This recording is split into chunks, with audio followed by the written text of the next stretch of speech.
Hello good morning बच्चों। जैसा कि हमारा क्लास 12th का फिजिक्स अभी चल रहा था बच्चों, और उसमें कुछ डिवाइस में ख़राबी की वजह से भी रुका हुआ था 2-3 दिनों से। उसके लिए मैं माफ़ी चाहता हूँ, लेकिन बहुत देर तक नहीं रुका और फिर आ गए हम वापस। तो पिछले वाले लेक्चर में हमने चालक गोले यूनिफॉर्मली चार्ज कोई गोला था, उसके द्वारा हम इलेक्ट्रिक फील्ड का एक व्यंजक प्राप्त किए थे। और आज हम इसके पहले कुछ न्यूमेरिकल भी लगाए थे, 14 से उसके आगे तक के न्यूमेरिकल नहीं लगे थे, तो आज उसकी बारी है। ठीक है, तो आइए ध्यान से चलिए देखते हैं। 14 न्यूमेरिकल नंबर 14 इसके पहले हम लगा चुके हैं, प्रीवियस वीडियो में ये पढ़ा हुआ है, शायद लेक्चर नंबर 9 या 10 में होगा इसके नियर अबाउट। ठीक है बच्चों, दिख रहा है? एक बार चेक करना चाहूंगा। ठीक, तो कह रहा चित्र में किसी एक समान स्थिर वैद्युत क्षेत्र में 3 आवेशित कणों के पथ चिन्ह दर्शाए गए हैं। तीनों आवेशों के चिन्ह लिखिए। इनमें किस कण का इसमें किस कण का आवेश संगति अनुपात अधिकतम है? तो पहली बात देख रहे हैं चार्ज 1, समझ लेते बाद एक बार फिर से। इस चित्र में दिया है कि ये ऊपर प्लस चार्ज है, ये माइनस चार्ज है। यहाँ से ये आवेश पहला वाला निकला तो इधर चला गया, फिर यहाँ दूसरा निकला इधर चला गया, तीसरा निकला और इधर चला गया। तो पूछा है चिन्ह बताइए, तो पहले चार्ज का चिन्ह क्या होगा?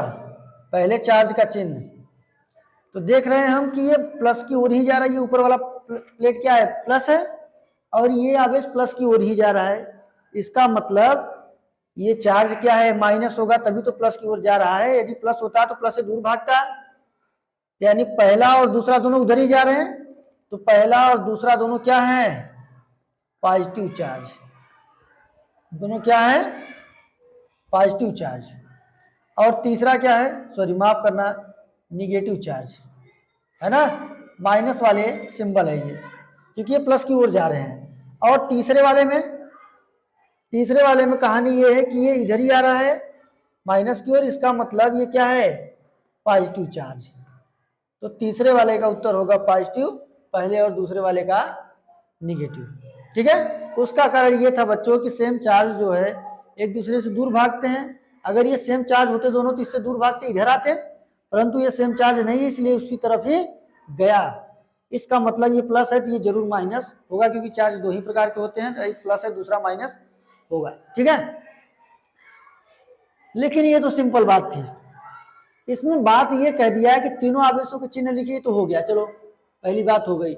इनमें किस कण का आवेश संगति अनुपात अधिकतम है? आवेश संगति का मतलब होता है Q/m। इसका Q/m, ठीक है। ये जो है Q/m किसका सबसे अधिक है? जिसका सबसे अधिक होगा वही क्या है? इनमें से किस कण का आवेश संगति अनुपात अधिकतम है? जिसका सबसे अधिक होगा वही अधिक होगा।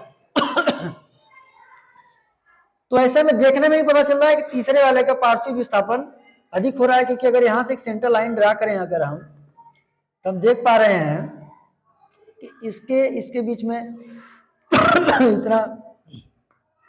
इतना विस्थापन है, इसका इतना है, और इसका हम देख पा रहे हैं कि इतना है ना। इसका विस्थापन अधिक है, तो तीसरा वाला होगा कि तीसरे वाले आवेश का Q/m सबसे अधिक होगा, परंतु हम ऐसे नहीं मानेंगे। आप करके देखते हैं। यहां से जब चार्ज चला होगा तो इसका वेलोसिटी होगा 0, प्रारंभिक वेग, और इसका हम विस्थापन निकालते हैं। विस्थापन मान लेते हैं क्या है? h है ना। तो सॉरी y ले लेते हैं, तो y बराबर क्या है? y बराबर ut प्लस का हाफ at² है ना। तो y इक्वल टू u कितना है? 0, t प्लस 1/2। a नहीं पता है, a हमको नहीं पता है, तो a बराबर क्या होता है? a बराबर होता है F/m, होता है कि नहीं? अरे भाई एफ बराबर होता है एम ए बराबर एफ बाई एम नहीं होगा, होगा कि नहीं होगा। अब एफ बराबर क्या होता है, एफ बराबर बताइए क्या होता है, ये 0 हो गया, यहाँ बचा 1/2, एफ बराबर होता है अभी आपने पढ़ा था ई बराबर एफ बाई क्यू, एफ बराबर क्या होगा क्यू ई, यानी क्यू ई बराबर हो जाएगा यहाँ से एफ बराबर हो जाएगा क्यू ई, ठीक। तो 1/2 क्यू ई बटे में एम टी स्क्वायर, ठीक है ना। यहां तक समझ में आया, इसको हम स्लिप कर लें, अब इसकी जरूरत तो है नहीं, कर दे रहे हैं, क्वेश्चंस की भी जरूरत वैसे नहीं है माफ करना। 1/2 क्यू ई बटे में एम। अब यहां से देखिए इसका जो विद्युत क्षेत्र है प्लस की माइनस की ओर, प्लस से माइनस की ओर, ये तो बदलने वाला है नहीं, तो ई इज क्या है कांस्टेंट, ई कांस्टेंट है, ये बदलने वाला है नहीं। उसके बाद टी टाइम है, जितना समय ये ट्रेवल किया होगा उतना समय ये भी, उतना समय ये भी, तो टी क्या है, ये भी क्या है कांस्टेंट, इसको वी एक्स भी लिखते हैं कहीं कहीं कांस्टेंट, है ना। तो यहां से हमें पता चला कि y इज डायरेक्ट, और टू आल्सो कांस्टेंट क्योंकि ये न्यूमेरिकल है भाई। तो यहां से पता चला कि y is directly proportional to q by m, यानी y किस पर डिपेंड है q बाई एम पर। अब ध्यान देने वाली बात है किसका y क्या है पार्श्विक विस्थापन है, किसका पार्श्विक विस्थापन सबसे अधिक है, इसका मतलब q बाई एम तीसरे कण का है। यहां पर समझ जाएंगे कि तीसरे कण का q बाई एम, तीसरे कण का q बाई एम अधिकतम होगा, क्यों, क्योंकि तीसरे कण का y अधिक है, यानी पार्श्विक विस्थापन उसका जब अधिक है q बाई एम भी अधिक होगा। माफी काफी आ रही बच्चों, ठीक है। तो ये हो गया क्वेश्चन नंबर 14 का सॉल्यूशन, ठीक है। स्लिप करें, इसको स्लिप करें, समझ आया। तो तीसरे कण का पार्श्विक विस्थापन सबसे अधिक होगा, इसलिए तीसरे कण का q बाई एम भी अधिक होगा। संगति का मतलब होता है द्रव्यमान, इसलिए q बाई एम आवेश संगति का ये अनुपात है, यानी y डिपेंड है q बाई एम पर, यानी q बाई एम डिपेंड है y पर, y जिसका अधिक होगा उसका q बाई एम भी अधिक होगा। यहां से तो तीसरे कण का अधिक है, ठीक है। तो पहले क्वेश्चन को स्लिप करते हैं 14, अब आते हैं 15 क्वेश्चन पे। बहुत ही अच्छा क्वेश्चन है 15 वाला, बहुत ही सिंपल भी है, बहुत कठिन भी नहीं है, ठीक है। अब प्रश्न क्या कह रहा है समझते हैं। कह रहा है एक समान विद्युत क्षेत्र E बराबर 3 आई कैप न्यूटन पर कूलाम पर विचार कीजिए। चलो विचार करते हैं। तो इसका मतलब आई कैप दिया है, ये एक्स अक्ष पे होगा, ये एक्स अक्ष, ठीक है। वाई अक्ष ये क्या है जेड अक्ष, ऊपर की ओर जेड अक्ष, ठीक है। ये आपका आई कैप, ये आपका जे कैप, ये आपका के कैप। तो इलेक्ट्रिक फील्ड इस डायरेक्शन में है, इसको और बड़ा बनाते हैं। इतना हमने विचार कर लिया इस पे, ठीक। आई कैप दिया है, इसका मतलब E इज इक्वल टू 3 × 10⁻³ है न्यूटन पर कूलाम, किस डायरेक्शन में आई कैप, इस डायरेक्शन में। विचार हो गया। अब इसने पहली बात क्या कहा है, कह रहा है इस क्षेत्र का 10 सेंटीमीटर भुजा के वर्ग के उस पार्श्व में जिसका वाई जेड तल के समांतर है गुजरने वाला फ्लक्स क्या होगा। एक पेज हम आपके सामने ले रहे हैं, ठीक है। अब कह रहा है कि इस क्षेत्र का 10 सेंटीमीटर भुजा के वर्ग, 10 सेंटीमीटर मान लेते हैं भुजा है इसकी, ये वर्ग है एक प्रकार का 10 सेंटीमीटर, ठीक है। अब दिख रहा है 10 सेंटीमीटर भुजा का ये वर्ग है, चलो अच्छी बात है। उस पार्श्व में जिसका वाई जेड तल के समांतर, ये जेड तल है, वो ऐसे रखा गया है इस टाइप से। देखो ध्यान दे बच्चों, ये जेड वाला तल है, ऐसे चार्ट दिख रहा है ना आपको, या हम डस्टर का इस्तेमाल कर लेते हैं, ऐसे रखा हुआ है वाई जेड, ये देख रहे हो ना, तो कह रहा है वाई जेड में जिसका वाई जेड तल के समांतर है गुजरने वाला फ्लक्स क्या होगा, तो इसका फ्लक्स इधर ही गुजरेगा ना, विद्युत क्षेत्र की दिशा में इसका फ्लक्स जो इधर से जा रहा है इधर ही निकलेगा। तो यानी फ्लक्स ऐसे निकल रहा है, ठीक है। यानी इस प्रकार का ये जो आपका है वर्ग, कैसे बनाए इसको, ऐसे बना दें, ठीक है। फ्लक्स इधर ही गुजर रहा है, हम वर्ग बना देते हैं सीधे सीधे एक ठो, ठीक है। तो हम देख पा रहे हैं कि इसका एरिया वेक्टर भी इसी डायरेक्शन में है, इस फलक का एरिया वेक्टर इसी डायरेक्शन में है ना, इसका इधर होगा, इसका इधर होगा, और ये वर्ग है, ऊपर नीचे की बातें नहीं करेंगे, इसका एरिया वेक्टर इसी डायरेक्शन में है। तो मीन्स थीटा इक्वल टू क्या हो जाएगा, 0 अंश। जब एरिया वेक्टर और इलेक्ट्रिक फील्ड एक ही डायरेक्शन में होंगे तो थीटा इक्वल टू क्या होगा, 0 अंश, और cos 0 का मान 1 होता है। तो यहां से हम फाई निकालेंगे, तो फाई बराबर हो जाएगा ई ए cos थीटा, तो यहां से फाई इक्वल टू हो जाएगा ई ए cos 0 यानी 1 हो जाएगा। तो यहां से हमें प्राप्त होगा कि फाई इक्वल टू ई ए।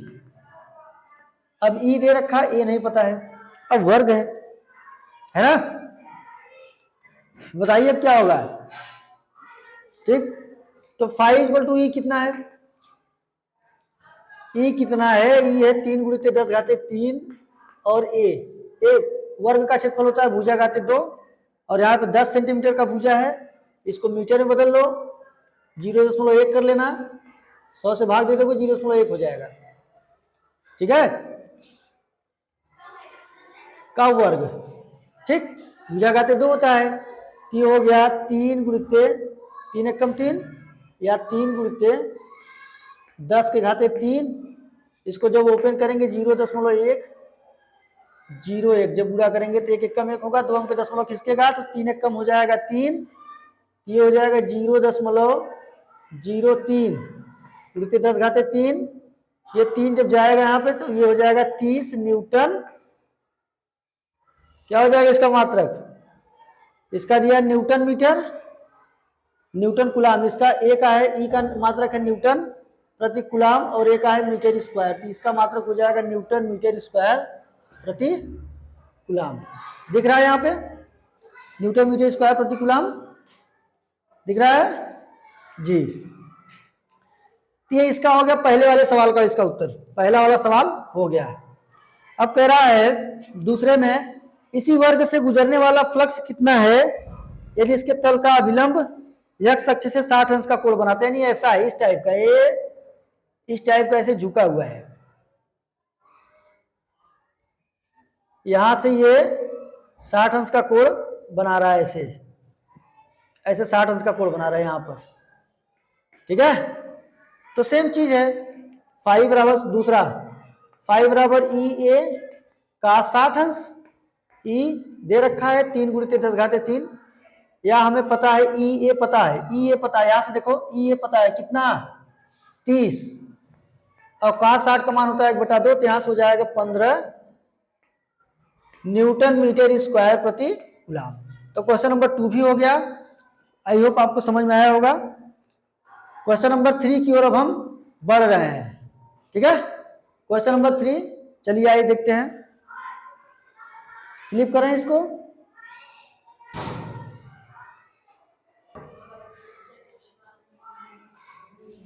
चलिए बच्चों क्वेश्चन नंबर हम 15 की ओर, 15 हो गया, क्वेश्चन नंबर 16 जो है 15, क्वेश्चन नंबर 15 से रिलेटेड है, क्या है आइए देखते हैं, इसी से रिलेटेड है।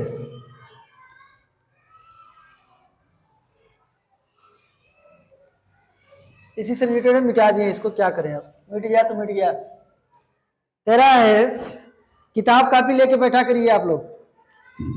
कह रहा है कि अभ्यास 1.15 यानी 15वें क्वेश्चन के एक समान विद्युत क्षेत्र का 20 सेंटीमीटर भुजा के किसी घन से जो इस प्रकार अविनाशित है कि इसके फलक निर्देशांक तलों के समांतर है, कितना नेट फ्लक्स गुजरेगा, है ना। तो जो पिछला वाला क्वेश्चन था ये था आपका एक्स अक्ष, ये वाई अक्ष, ये जेड अक्ष, ठीक है, ऊपर की ओर ऐसे होगा। ये इसका इलेक्ट्रिक फ्लक्स था इस डायरेक्शन में, कितना था, ये थोड़ा बड़ा बड़ा बना देते हैं,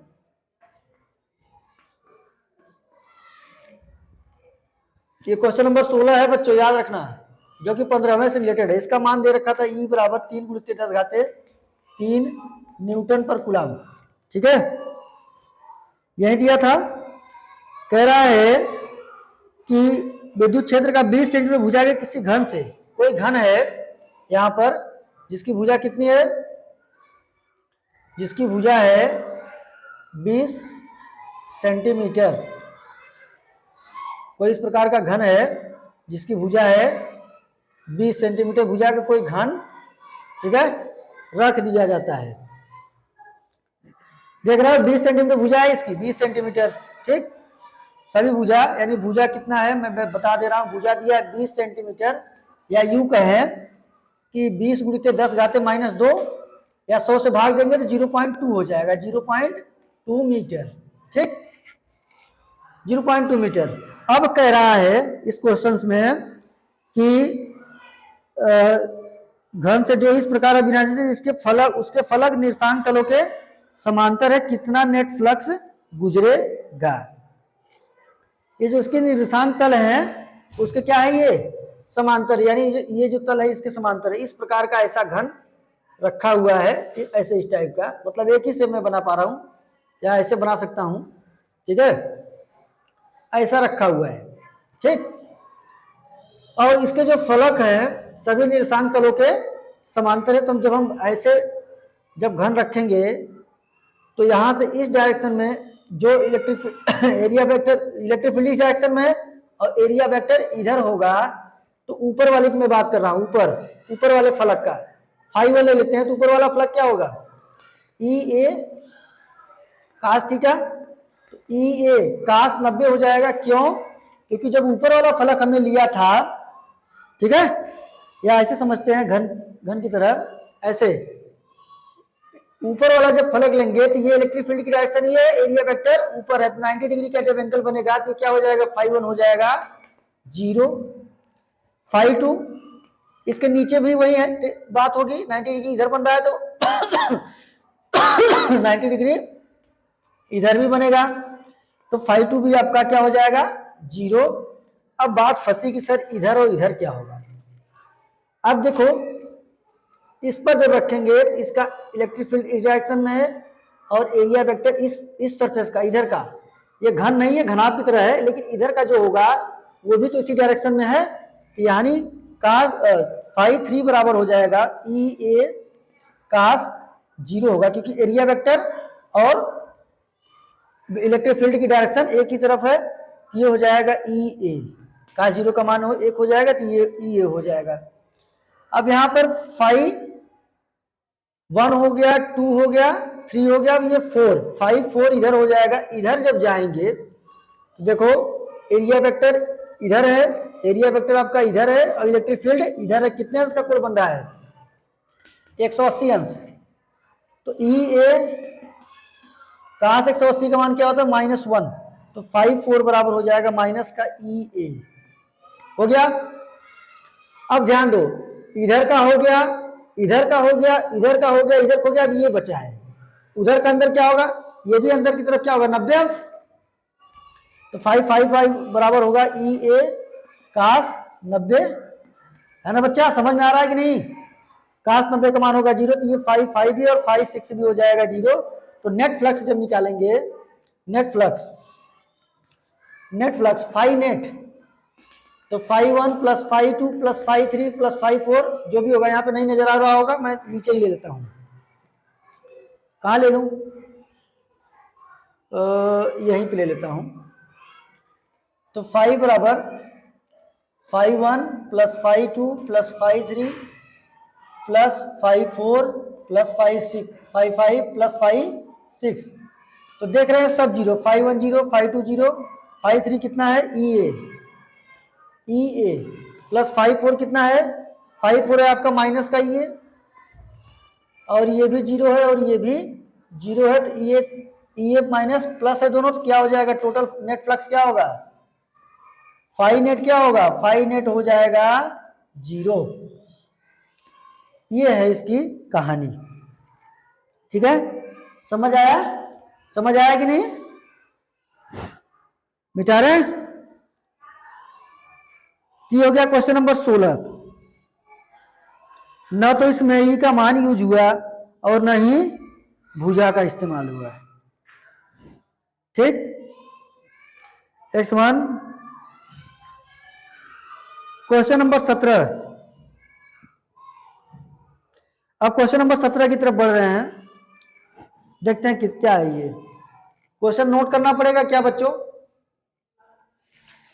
नोट तो करेंगे तो समय जाएगा, और ऐसे बहुत सारे न्यूमेरिकल्स हैं, कैसे सॉल्व हो पाएंगे। चलिए देखते हैं कितना मिनट का हुआ वीडियो। चलिए क्वेश्चन नंबर 17 मैं बता देता हूं, उसके बाद ये लास्ट सवाल होगा। किसी काले बॉक्स के पृष्ठ पर विद्युत क्षेत्र को सावधानी पूर्वक ली गई माप यह संकेत देती है कि बॉक्स से गुजरने वाला नेट फ्लक्स इतना है। कोई काला बॉक्स से पहले इस टाइप को बना लेते हैं, है ना। ठीक है, इस बॉक्स से गुजरने वाला नेट फ्लक्स दिया है फाई नेट दे रखा है 8 × 10⁻7 न्यूटन मीटर स्क्वायर प्रति कूलम। कह रहा question number A, question number 1 पूछा है कि बॉक्स के भीतर नेट आवेश कितना है। तो गॉस के प्रमेय से यहां पे क्या पूछा था, चार्ज पूछा था, नेट चार्ज कितना है।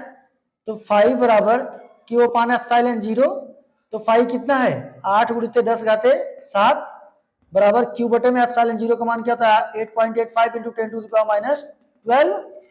पक्षांतर कर दो, इधर लाओ इसको, तो 8 × 10⁻7 × 8.8 5 × 10⁻12, इसको आप सॉल्व कर लीजिएगा, कैलकुलेशन आप सॉल्व कर लीजिएगा, आ जाएगा आपका उत्तर।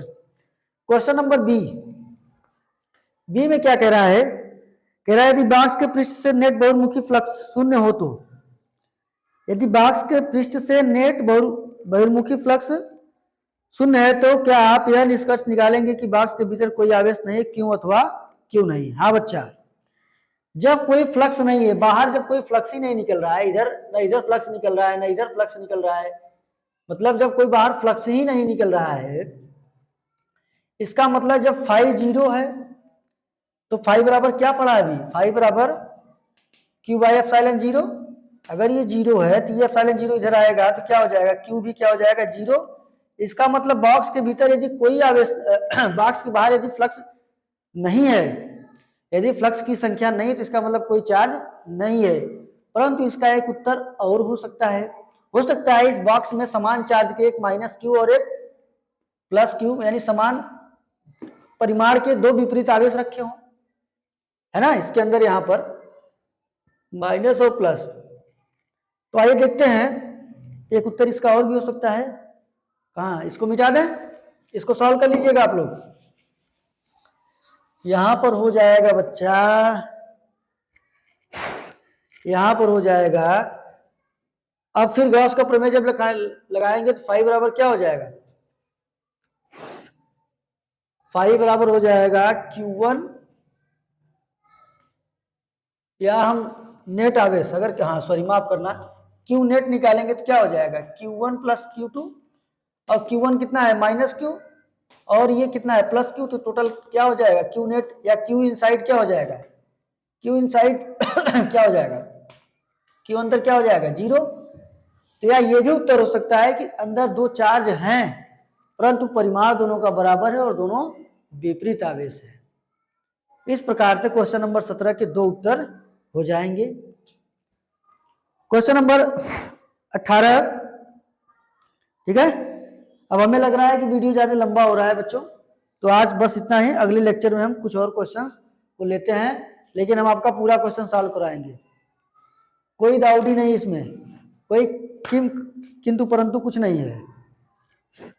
ठीक है, चलिए तब तक पढ़ते रहिए, धन्यवाद।